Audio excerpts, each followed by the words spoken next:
The Action News investigators first exposed the tales of this investigation back in December. Tonight, we're breaking new ground with something even the police don't have.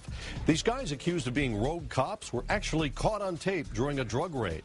We've got the recording, and it's not flattering for these cops who are now facing criminal charges.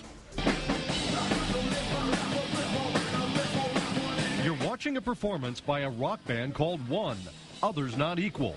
But this story isn't about heavy metal. It's about allegations of heavy-handed and unprofessional police tactics. The lead singer, Rudy Simpson, says he was a victim of these tactics in a drug raid at his home.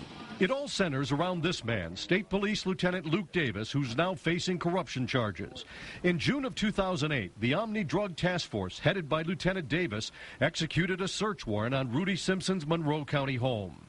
They based the search on an anonymous tip and a marijuana stem they said they found in the garbage. When the cops came in, Rudy's band was practicing in this basement recording studio. What the police didn't know is that the microphones were hot and everything was being recorded. Take a listen. Recording studio? Hope they're not mixing. But they were mixing, and two cops take turns singing on the mic, not knowing the whole thing is being recorded. I love rock and roll. Looking back on the memory. While those cops were in the basement, Rudy, his friend Jeremy, and members of the band were taken upstairs, where Lieutenant Davis and other task force members were searching the house. They were shocked by the behavior of the police. Very unprofessional, almost thuggish.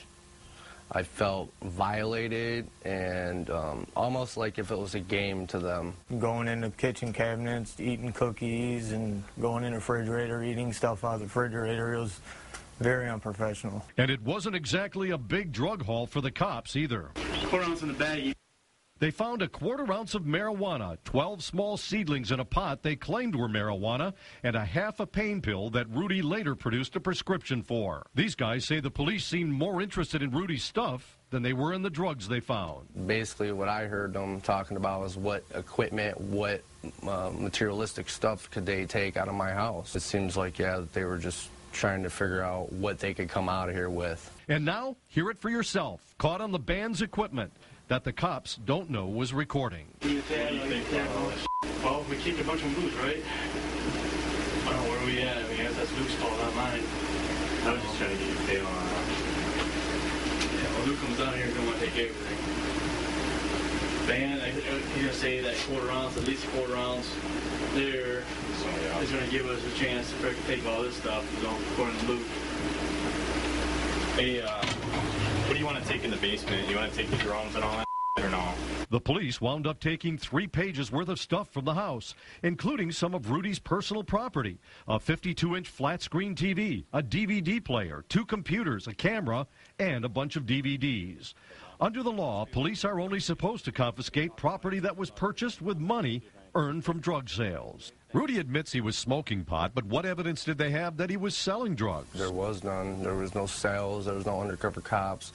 There was nothing on paper. It was basically an anonymous tip, they said. The Luke Davis corruption charges raise serious questions, not only about the conduct of police officers, but also about Michigan's drug forfeiture laws. This report from a group called the Institute for Justice, Policing for Profit, rates all the states for their forfeiture laws. Michigan gets a D-. In Michigan, in a drug raid, they can take your property just with probable cause. In a lot of states, the burden is a lot higher, proof beyond a reasonable doubt. What drives a lot of the forfeiture abuse in Michigan is the fact that under state law enforcement is entitled to keep 100% of all the property that they seize. In Michigan, they can even take your property without charging you with a crime. And I've learned that's what investigators are alleging happened in the Luke Davis case. Rudy Simpson was charged for the marijuana and a half a pain pill, even though he had a prescription for the pain pill. Simpson had another marijuana charge from 10 years earlier, and he says the prosecutor was playing hardball. You either take the charge for the half Loracet from the prescription I had, or we're going to hit you as habitual, and you're looking at prison time for a 1/4 ounce of weed. Rudy Simpson says he had no choice. He pled guilty and did some time in a halfway house. He says he decided to come forward and tell his story to Channel 7 after seeing our investigation on Luke Davis back in December. Rudy Simpson claims the Omni Narcotics crew also took $400 in cash and a gold ring that was never even listed on the search warrant return. That allegation was denied by the prosecutor in court records. Scott Lewis, Channel 7 Action News.